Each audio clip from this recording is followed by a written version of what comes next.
Hello everyone, I hope you all are doing great. In today's lecture, we will talk about the numerical based upon income method, the way of solving the numerical, different types of questions. So I believe 3 to 4 numericals are more than enough for making all of you understand the pattern of solving income method numerical. That is exactly what we are going to do in this particular lecture.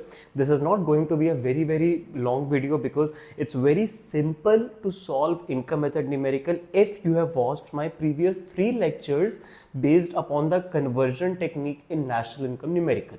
So first of all, this is the very first method of solving national income numerical. Ultimate objective could be to calculate national income, GDP, or it could be net national product at market price, or it could be gross domestic product at factor cost.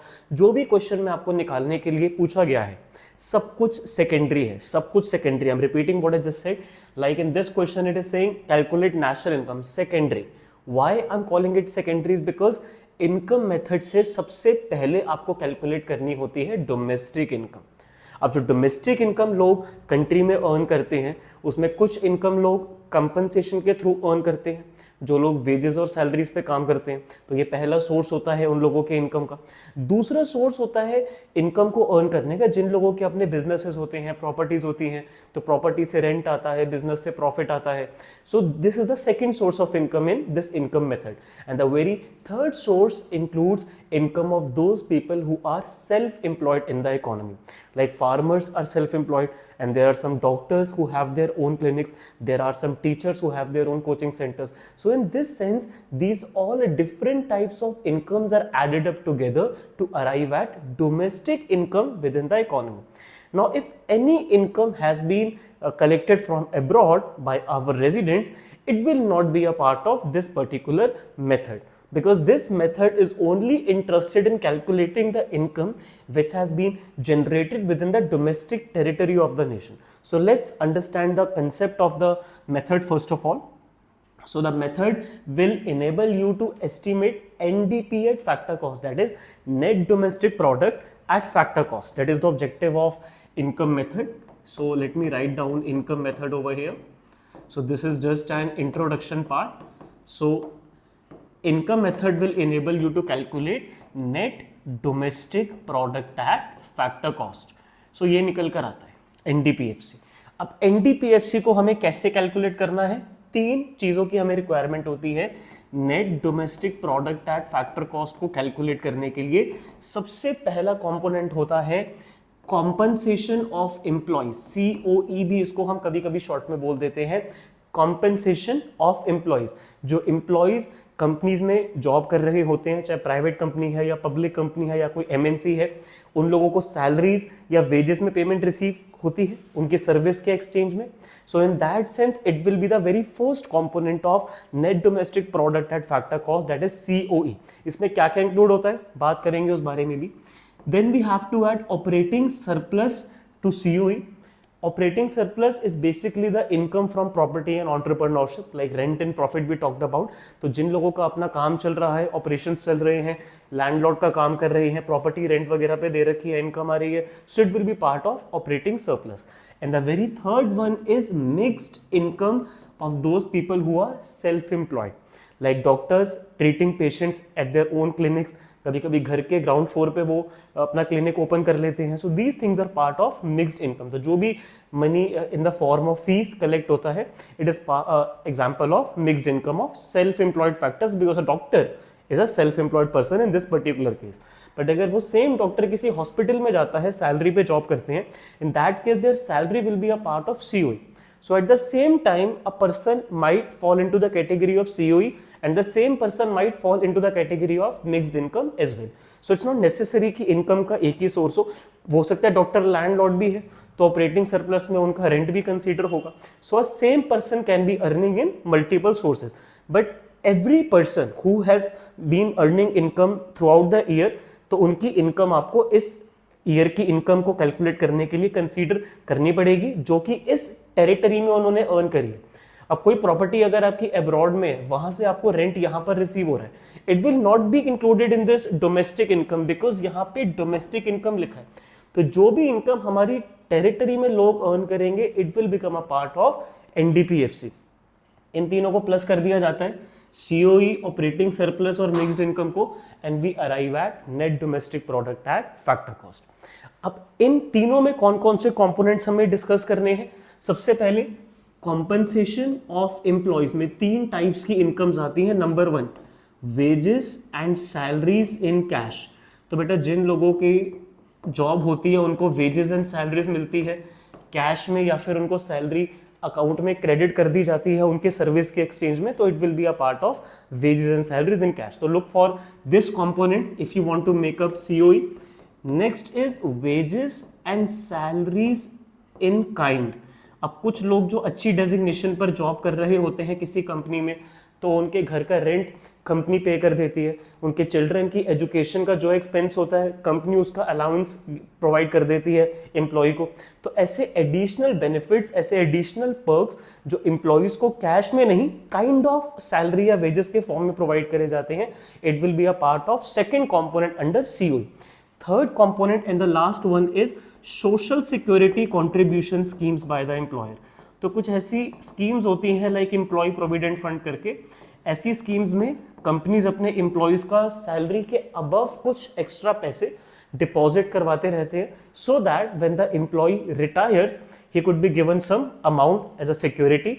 ठीक है, retirement के बाद employ को भी भाई security चाहिए, एकदम से जॉब चली गई उसके बाद खर्चा कैसे निकलेगा, तो जितना पैसा सर्विस के टाइम पे, जितने टाइम उसने सर्विस दी, इस अकाउंट में डिपॉजिट हुआ है, जो कि बैंक्स में या इवन पोस्ट ऑफिस में ओपन करवाया जा सकता है, वो अमाउंट एम्प्लॉय को ऑफर करा जाता है इंटरेस्ट के साथ, वन टाइम में या फिर इंस्टॉलमेंट्स पे, जो भी एम्प्लॉय स्कीम पे करना चाहे।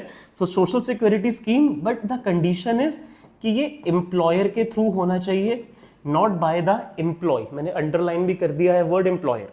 अब अगर एम्प्लॉय जो काम कर रहा है वो खुद अपनी सैलरी में से कुछ पैसे ऐसी स्कीम में जमा करवाता है ताकि जब वो रिटायर हो तो उसको सिक्योरिटी मिले, तो वो पैसा तो कैश में से वो पे कर रहा है ना, या फिर अकाउंट में से पे कर रहा है।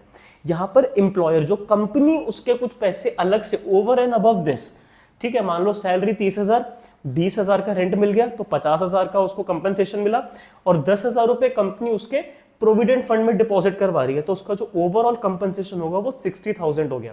30,000 कैश, 20,000 रेंट एंड 10,000 का contribution in the scheme. So overall the amount becomes 60,000 in COE.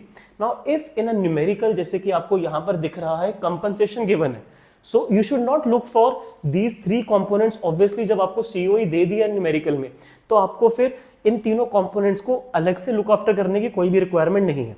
But if in any case it is not given directly, और 50% क्वेश्चन में ये दे रखा होता है, 50% क्वेश्चन में ये नहीं गिवन होता है, तो घबराना मत, ये तीनों में से कोई 2 तो आपको गिवन ही होंगे। तो जो भी तीनों गिवन है तो बहुत अच्छी बात है, नहीं गिवन है, अब जैसे कि इन काइंड काफी केसेस में नहीं गिवन होता, आपको वेजेस सैलरीज इन कैश दे देंगे और एम्प्लॉयर कॉन्ट्रीब्यूशन दे देंगे। सो इन दोनों को प्लस करोगे तो सीओई बन जाएगा। इन काइंड दे रखा है, इसको भी प्लस कर देना, तीनों को एडअप करके सीओई को बना लेना। और अगर सिर्फ सीओई दे रखा है और ये भी दे रखे हैं, आप लोगों को इसमें फिर इंटरेस्ट होने ही नहीं चाहिए, आपको सिर्फ और सिर्फ इंटरेस्टेड रहना है इसकी वैल्यू में, compensation of employees। as soon as you see this in the question, फिर तो ये तीनों का रेलेवेंसी खत्म हो गया। So I believe compensation of employ का कैसे ट्रीटमेंट करना है is clear to all of you. Let's proceed with the next component, that was operating surplus. Remember, अब ऑपरेटिंग सरप्लस में 4 कंपोनेंट्स आते हैं, जैसे सीओई में 3 आए थे, वैसे ही ऑपरेटिंग सरप्लस में बेटा 4 होते हैं। सबसे पहले जिन लोगों को रेंट की इनकम आती है, रेंटल इनकम, फिर जो बैंक्स किसी प्रोडक्टिव एक्टिविटी के लिए बिजनेस फर्म्स को लोन देते हैं, फिर बिजनेस फर्म्स को उनको इंटरेस्ट पे करना होता है, तो बैंक्स वालों के लिए ये इंटरेस्ट की इनकम होती है। एंड देन कुछ बिजनेसेस जो स्टार्ट होते हैं, जिस कैपिटल, जो खुद कैपिटल एक बिजनेसमैन ने इन्वेस्ट करी, उसका एक इंटरेस्ट ऑन कैपिटल होता है, एक इम्प्यूटेड वैल्यू होती है इंटरेस्ट की। तो जो ऐसी इम्प्यूटेड वैल्यू होती है इंटरेस्ट की, और जो एक्चुअली बैंक को पे करना पड़ता है इंटरेस्ट, दोनों actual interest and imputed interest दोनों यहां पर आते हैं। थ्योरेटिकल पॉइंट ऑफ व्यू से इंपॉर्टेंट है, but numerical point of view से आपको ये इंटरेस्ट गिवन होगा। जैसे इस क्वेश्चन में आपको रेंट और इंटरेस्ट एक साथ ही दे दिया, तो बहुत बढ़िया बात है। जो भी अमाउंट गिवन है, it will be a part of operating surplus, क्योंकि अभी 2 चीजें और हैं। रॉयलिटी, अगर किसी पर्सन की लैंड के नीचे जो सॉइल है उसमें कोई मेटल पाया जाता है, let's say gold, silver, platinum, diamond, अब ऐसे मेटल पे जो माइनिंग होगी, जो भी एजेंसी आएगी जो माइनिंग करेगी, तो वो कॉन्ट्रैक्ट साइन करवा लेते हैं कि ओनर का कितना शेयर होगा और एजेंसी का कितना शेयर होगा। अगर ओनर को 70% बिलोंग करता है, बिकॉज वो लैंड उसको बिलोंग करता है, तो नेक्स्ट 70% जो शेयर ओनर का जाएगा, जब डिगिंग हो जाएगी, माइनिंग हो जाएगी, सामान मार्केट में बिक जाएगा, तो उसका जो 70% शेयर आएगा जो ओनर के पास जाएगा, इट विल बी रॉयल्टी। तो जो सब सॉइल एसेट्स पे जो शेयर होता है ओनर्स का, इट बिकम्स रॉयल्टी। तो ये भी इनकम है भाई, बंदे ने मेहनत करी, उसने ज़मीन खरीदी, उसकी किस्मत अच्छी थी कि उस ज़मीन पे उसको कुछ शेयर मिल गया, तो बट ज़मीन तो मेहनत से खरीदी थी, तो दैट इज़ वाई ये ट्रांसफर इनकम नहीं होती है, फैक्टर इनकम होती है, भी मेहनत की ज़मीन थी। फिर उसके बाद प्रॉफिट। अब जिन कंपनीज का प्रॉफिट होता है, अब काफ़ी केसेस में क्या होता है ना बेटा, प्रॉफिट आपको एज इट इज़ नहीं गिवन होगा, प्रॉफिट लेना तो होता है ऑपरेटिंग सरप्लस में, पर इसके भी आगे 3 कंपोनेंट्स हो जाते हैं। तो प्रॉफिट में सबसे पहला जो आपका कंपोनेंट आता है, वो जो गवर्नमेंट को टैक्स जाएगा, जिसको हम कॉर्पोरेशन टैक्स या फिर कॉर्पोरेट टैक्स करके भी बुलाते हैं, तो ये टैक्स गवर्नमेंट को जाएगा। ये एक ट्रांसफर पेमेंट है, गवर्नमेंट बदले में कोई बेनिफिट नहीं दे रही, बट प्रॉफिट में से ही तो टैक्स दिया जाता है। तो काफी बार क्वेश्चन में जब प्रॉफिट नहीं गिवन होता, टैक्स अलग से दे रखा होता है, तो एक्चुअल प्रॉफिट लोगे ना, या टैक्स पे करने के बाद जो प्रॉफिट है वो देखोगे। आपका मतलब है प्रॉफिट कितना हुआ, मेहनत करी कंपनी ने, प्रॉफिट हुआ, अब टैक्स में चला गया वो अलग बात है। ऐसे तो फिर शेयर होल्डर्स को डिविडेंड भी डिक्लेयर करना पड़ेगा, भाई उनसे पैसे लिए थे, इन्वेस्टमेंट ली थी, तो उनको डिविडेंड भी दो, और कुछ पैसा आप रिटेन करोगे, जिसको हम अनडिस्ट्रीब्यूटेड प्रॉफिट या फिर रिटेन अर्निंग करके बोलेंगे। तो ये तीनों अगर अलग से दे रखे हैं, तो कहाँ से आपने ये डिराइव करे होंगे, प्रॉफिट में से ही टैक्स गया होगा, प्रॉफिट में से ही डिविडेंड डिक्लेयर करा होगा, और जो बच गया वो आपने रिटेन करा होगा या डिस्ट्रीब्यूट नहीं करा, अनडिस्ट्रीब्यूट प्रॉफिट। इन तीनों को जब आप ऐड कर दोगे, then you will arrive at profit. Now these 4 components will be added up together to arrive at operating surplus, and that's it for operating surplus. Now in this question operating surplus की value को आपको calculate करने के लिए बोला गया। मैं आपको साथ साथ क्वेश्चन भी करवा देता हूँ। चलो, ऑपरेटिंग सरप्लस में 4 चीजें चाहिए। रेंट इंटरेस्ट चाहिए, ये रहा रेंट इंटरेस्ट 800। फिर रॉयल्टी चाहिए, इस क्वेश्चन में रॉयल्टी नहीं है बेटा। 10 क्वेश्चन करोगे ना, तो उनमें से 7 से 8 क्वेश्चन में रॉयल्टी गिवन ही नहीं होगी। क्यों नहीं गिवन होगी ये मुझे भी नहीं पता, बट मेजोरिटी क्वेश्चंस में रॉयल्टी नहीं गिवन होती। सो अगर नहीं दिखे तो घबराना मत, लिखना भी मत फॉर्मूले में, just write down operating surplus is equal to rent interest, और आपका हो गया प्रॉफिट। रॉयल्टी छोड़ दो अगर नहीं गिवन क्वेश्चन में। तो फिर प्रॉफिट चाहिए। अब प्रॉफिट का टैक्स दे रखा है, डिविडेंड दे रखा है, और अनडिस्ट्रीब्यूटेड प्रॉफिट, जो कि रिटेन्ड अर्निंग का ही दूसरा नाम बताया अभी आपको, कि जो भी कंपनी का प्रॉफिट हुआ, उस प्रॉफिट में से ही उन्होंने बेटा डिविडेंड दिया होगा अपने इन्वेस्टर्स को, उस प्रॉफिट में से उन्होंने टैक्स भरा होगा, उसी प्रॉफिट में से उन्होंने कुछ पैसा रिटेन करा होगा जो उन्होंने डिस्ट्रीब्यूट नहीं करा। इन तीनों को जब हम ऐड कर देंगे, then we will arrive at profit. और प्रॉफिट जब आप निकाल लोगे, तो उसको रेंट और इंटरेस्ट में प्लस जब कर दोगे, तो आपको ऑपरेटिंग सरप्लस बन जाएगा। सीओई आपको ऑलरेडी क्वेश्चन में दे रखा है। बच क्या गया, मिक्स्ड इनकम। मिक्स्ड इनकम आपको एज इट इज गिवन होगी, इसके कंपोनेंट्स जनरली नहीं दे रखे होते। इसका कभी कभी ऑल्टरनेट नाम आ जाता है कि income of those people who are self employed, या income of self employed factors, mixed income of people who are self employed. तो जो लोग सेल्फ एम्प्लॉयड है, या अगर सिर्फ मिक्स्ड इनकम दे रखा है, तो it is this component only. So in this question particularly अगर हम इसको सॉल्व करेंगे, सो क्वेश्चन नंबर 1 शुरू कर देते हैं। समझ में तो आपको आ ही गया है कि हमें चाहिए, हर क्वेश्चन की बेटा स्टार्टिंग ऐसे ही होगी, estimating NDPFC using income method. अगर आप चाहते हो कि सर पहला क्वेश्चन है, आप पैटर्न भी समझा दो, तो कुछ इस तरीके से इसको शुरू करना, लाइक दिस, एस्टिमेटिंग एनडीपीएफसी। अच्छा, पहले तो आपको बोला गया है इसमें ऑपरेटिंग सरप्लस निकालो, तो question number 1 part A, estimating operating surplus. तो पहले तो जो पूछा है वही निकालेंगे, ऑपरेटिंग सरप्लस। ठीक है जी, निकल जाएगा operating surplus easily. Short form में लिख रहा हूं, बट एग्जाम में पूरा पूरा लिखना, ऑपरेटिंग सरप्लस को ओएस मत लिखना। So we need rent, we need interest, and we need profit. Is it right? So these 3 things will be added up together to arrive at operating surplus. यही पढ़ाया था पीछे अभी कि ऑपरेटिंग सरप्लस के लिए आपको इन चारों चीजों को एड अप कर देना होता है। बट रॉयल्टी क्योंकि क्वेश्चन में गिवन नहीं है, तो हमने सिर्फ 3 चीजों में इंटरेस्ट दिखाया। अच्छा, रेंट इंटरेस्ट यहाँ पे एक सा दे रखा है, 800 तो बीच में लिख देते हैं। अब प्रॉफिट के लिए आपको 3 चीजें चाहिए। नंबर 1 कॉर्पोरेशन टैक्स, शॉर्ट में लिख रहा हूं, आप लोग फुल में लिखना। डिविडेंड चाहिए, और अनडिस्ट्रीब्यूटेड प्रॉफिट जिसको हम रिटेन्ड अर्निंग भी बोल सकते हैं। सो कंपनी का रेंट, सॉरी तो पूरी कंट्री का रेंट और इंटरेस्ट आया है 800, और पूरी कंट्री में जो कंपनीज है उनका जो प्रॉफिट हुआ होगा उसमें से टैक्स उन्होंने पे करा है जी 460। सारी कंपनीज ने डिविडेंड डिक्लेयर करा है 940, if I am not wrong, 1234 940। Then retained earnings है उनकी 300। तो बेटा ये 1700 हो गया, यहां पर आपका ये 800 हो गया। सो 2500 करोड़ में वैल्यूज है, लाख में है, करोड़ में है। तो 2500 करोड़ का ऑपरेटिंग सरप्लस आपने कैलकुलेट कर लिया है। ओएस मत लिखना, कॉर्पोरेट टैक्स को सीटी मत लिखना, डिविडेंड को डी और अनडिस्ट्रिब्यूटेड प्रॉफिट को यूपी नहीं लिखना, इन सबको आपको फुल फॉर्म में लिखना होता है। So I believe it is now clear how to solve for operating surplus. But question में सिर्फ ऑपरेटिंग सरप्लस नहीं पूछा, क्वेश्चन में आपसे डोमेस्टिक इनकम की वैल्यू भी पूछी गई है। जो मेन पार्ट है वो तो यही है। So domestic income is NDPFC which can be calculated using corporate compensation of employees in the country along with operating surplus and mixed income. Again, I think I don't have to repeat again. COE, OS और MI full form में लिखने हैं, NDPFC तो short form में लिखोगे। Domestic income को कैसे लिखते हो? NDPFC, if you have watched my previous lectures. National income को कैसे लिखते हैं? NNPFC, net national product at factor cost. COE question में दे रखा है, किस्मत अच्छी है 2000। ऑपरेटिंग सरप्लस निकाल चुके हो ऊपर, बट बता दो कि this has been calculated from part A from the question above.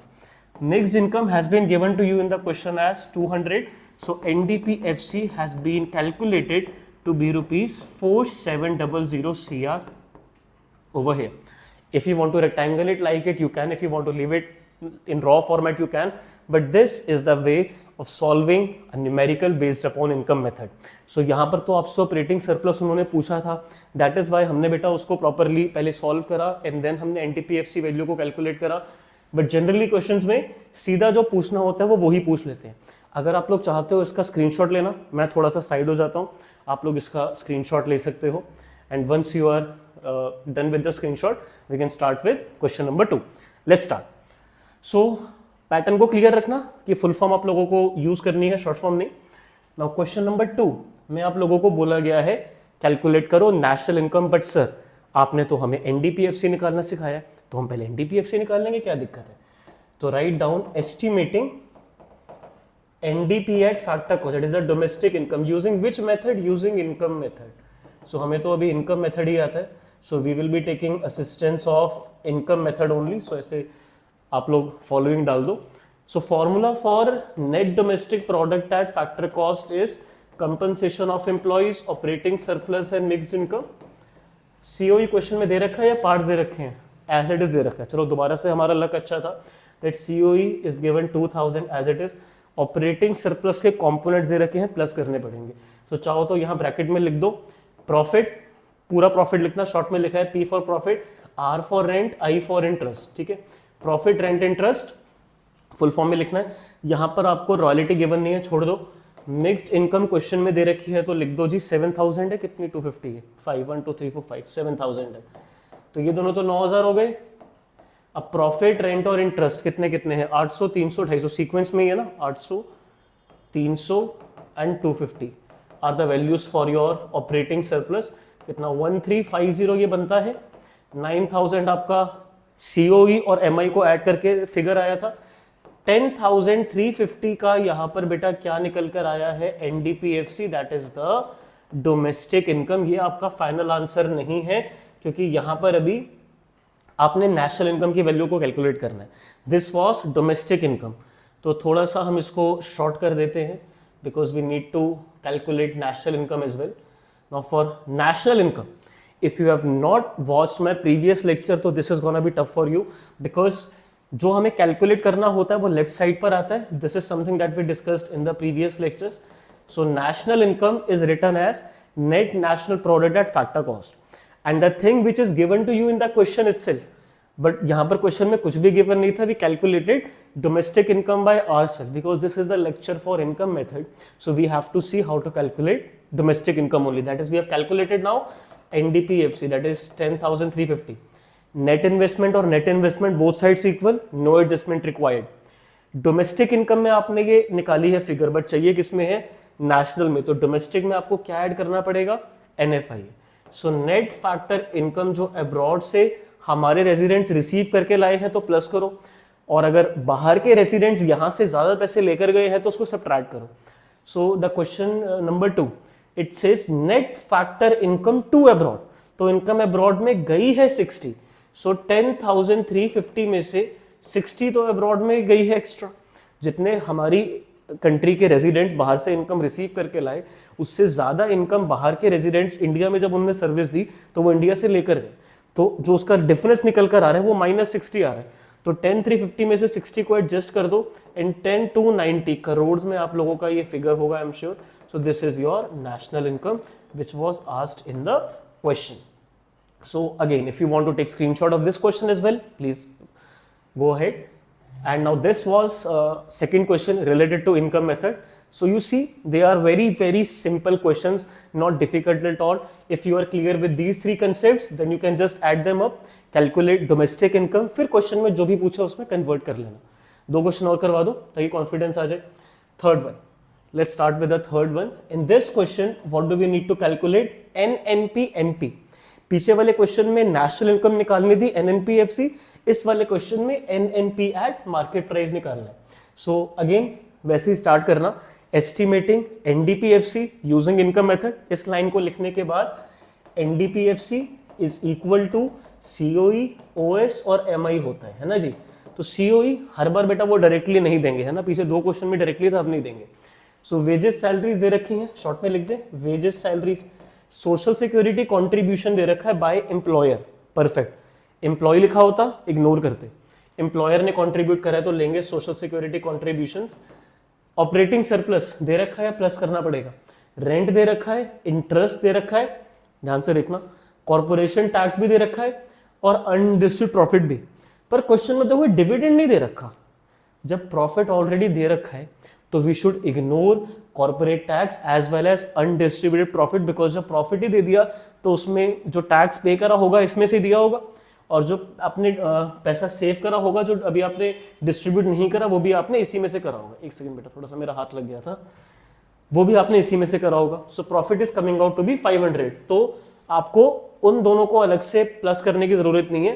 Profit में कॉर्पोरेशन टैक्स और आपका अनडिस्ट्रीब्यूटेड प्रॉफिट ऑलरेडी इंक्लूडेड है अलॉन्ग विद द डिविडेंड.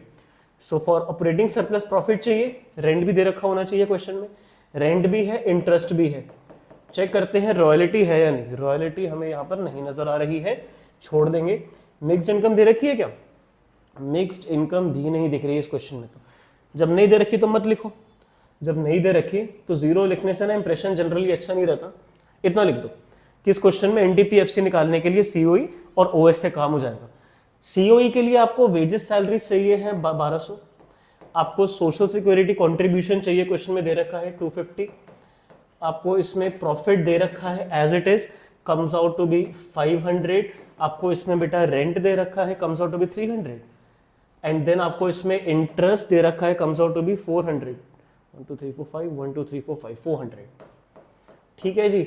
सो ये आपका हो जाएगा 1450, यहां से आपका हो जाएगा 1200, ये आपका हो जाएगा 2650 करोड़ का NDPFC. बट क्वेश्चन में आपसे ये फिगर नहीं पूछी, आपसे क्वेश्चन में पूछी है फिगर NNP-MP की. तो जो पूछा है वो लेफ्ट साइड पे लिखो. आज शायद मेरा बेटा हाथ थोड़ा जोर से चल रहा है इस वाली साइड पे. Net national product at market price हमें कैलकुलेट करना है from NDPFC that we have already calculated. Both sides net छोड़ दो, डोमेस्टिक से नेशनल पे जाना है NFIA ऐड करेंगे, जैसे पीछे भी यही करा था ना. डोमेस्टिक इनकम से जब नेशनल पे जाना था हमने NFIA इसमें ऐड अप करा था. फैक्टर कॉस्ट से मार्केट प्राइस पे जाना है, तो जब हम फैक्टर कॉस्ट में नेट इनडायरेक्ट टैक्सेस को ऐड कर देंगे we will arrive at market price. ये सब बेसिक फॉर्मूले हैं, हम पहले 3 लेक्चर्स में इन्हीं सब के बारे में आपके साथ बात करते हुए आए हैं. सो डोमेस्टिक इनकम 2650 हम निकाल चुके हैं. हमारे रेजिडेंट्स बाहर से इनकम लाए ज्यादा है या गई ज्यादा है? गई ज्यादा है, टू अब्रॉड. तो गई इनकम ज्यादा, कितनी गई है? 20. तो ये माइनस हो जाएगा बेटा. नेट इनडायरेक्ट टैक्सेस दे रखे हैं या एडजस्ट करना पड़ेगा? एज इट इज दे रखे हैं 1 2 3 4 300. ठीक है जी. तो ये आपका हो जाएगा दोनों को प्लस करके 2950. इसमें से बेटा आपको 2 को सब्ट्रैक्ट कर लेना 20 को. सो 2930 करोड़ में आपका ये आ जाएगा. Net national product at market price comes out to be 2930. If you want to take screenshot of this one as well you can. इसमें ना कंपोनेंट्स आपको प्रॉपरली बनाने पड़े। काफी केसेस में बच्चे क्या करते हैं, इसके अलग से नीचे वर्किंग नोट बना लेते हैं अकाउंट्स की तरह। जैसे नीचे आपने एक लाइन डाली, 4-5 लाइन छोड़ने के बाद वर्किंग नोट डाल दिया, COE is equal to wages salaries plus social security contribution. Working note number 1 में ये कैलकुलेशन करके दिखा दो। फिर सेकंड वर्किंग नोट में ऑपरेटिंग सरप्लस के दिखा दो, और ऊपर सीओई के नीचे सीधा लिख दो 1450 ब्रैकेट में वर्किंग नोट नंबर 1, और ऑपरेटिंग सरप्लस की सीधा वैल्यू लिख दो 1200 ब्रैकेट में वर्किंग नोट नंबर 2। अगर उस प्रेजेंटेशन से करना चाहते हो गो फॉर इट। कंपलसरी नहीं है कि प्रेजेंटेशन का स्टाइल बिल्कुल ऐसा रखना है। This is one of the correct way of presenting the solutions, but ये भी 100% करेक्ट नहीं है, बिकॉज अगेन मैं बार बार रिपीट कर रहा हूं कि ये शॉर्ट फॉर्म में यूज कर रहे हैं। You have to write them in full form. I wanted to cover 4 to 5 questions in this lecture. एक क्वेश्चन और कर लेते हैं। वैसे जहां तक मुझे लगता है आप लोगों को इसमें काफी क्लैरिटी ऑलरेडी हो चुकी है, how numericals are to be solve, but अभी मेरा मन नहीं मानेगा, that is why we will be doing question number 4 as well. And then आप जो भी बुक यूज कर रहे हो बेटा, आप उसमें क्वेश्चंस को अटेम्प्ट करो। जो भी न्यूमेरिकल आपसे नहीं सॉल्व हो रहा, मेरी इंस्टा आईडी पे मुझे पिक्चर क्लिक करके भेज दो and I will solve numerical for you. I will share as soon as possible जो भी न्यूमेरिकल नहीं सॉल्व होगा आपसे।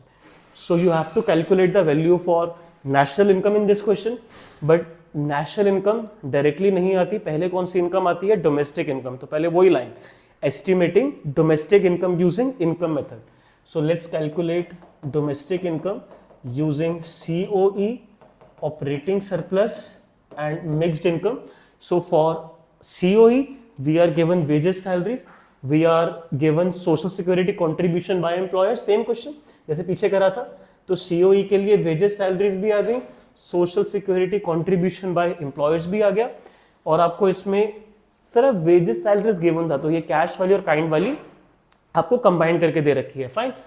ऑपरेटिंग सरप्लस दे रखा है या सब प्लस करना पड़ेगा? प्लस करना पड़ेगा सब। इस बार तो आपको रॉयल्टी भी दे रखी है। So profit we need rent, we need interest, we need royalty. तो पहला आर रेंट के लिए, दूसरा वाला रॉयल्टी के लिए। मिक्स्ड इनकम इस क्वेश्चन में मुझे नजर नहीं आ रही, क्या ये आगे कंटिन्यू हो रहा है? नहीं, यही क्वेश्चन इतना ही है। So mixed income is not in the question, remove it. If it is not given, no need to write and occupy some space, remove कर देना। पहले देख लेना क्वेश्चन में मिक्स्ड इनकम है नहीं, अगर नहीं है तो फॉर्मूले में लिखने की कोई रिक्वायरमेंट नहीं है। Wages salaries are given to $1000। Social security contribution में कितना पैसा गया है एम्प्लॉयर के थ्रू? 100। एम्प्लॉयर लिखा है तो कंसीडर करा जाएगा। 1 2 3 4 5 6 नहीं 120 है, 6 पर है ना ये। 1 2 3 4 5 नहीं 100 ठीक था, तो ये 1100 हो जाएगा आपका COE। Then profit, for profit we need 4th 1 2 3 4th 400। Then for rent it is, ये नीचे के सारे आ गए ना, 200, इंटरेस्ट है 300, रॉयल्टी है 50। Solve this and you will be able to calculate the value of NDP at factor cost. ठीक है, तो जो भी वैल्यू रुपीज एंड करोड़ में आएगी, do let me know in the comment section, just to let me know कि you are in the video understanding each and everything. Next में आपको इसमें नेशनल इनकम निकालनी है। So very last step for national income, जो भी figure आपकी ऊपर कैलकुलेट होकर आएगी उसमें आपको NFIA को ऐड कर देना है, बिकॉज बोथ साइड्स नेट, कुछ नहीं करना। डोमेस्टिक इनकम में नहीं निकालना था आंसर, आपको नेशनल इनकम में निकालना था। You will have to add NFIA। And इसमें से net factor income to abroad, हमने 4 क्वेश्चन करे, आई थिंक चारों में ही इनकम अब्रॉड में ज्यादा गई है। सो जो भी वैल्यू आपकी यहाँ पर निकल कर आएगी वो यहाँ पर डाल देना, उसमें से आपको प्लस माइनस लिखना पड़ेगा फॉर 10 करोड़। ठीक है, so if the answer is 2040, so here it should come out to be 2050 and you will have to check it and then you will get 2040. I will leave this up to you. Check it out and practice as many questions as possible for income method. And if you are unable to solve any numerical, कोई भी बेटा numerical में आपको दिक्कत परेशानी आती है, feel free to ask to me on my insta ID। Still इस वीडियो में भी किसी न्यूमेरिकल में किसी पार्ट में कोई डिफिकल्टी है तो कमेंट सेक्शन में पूछो, I will reply at the earliest. Thank you for listening to me so patiently. Have a nice day.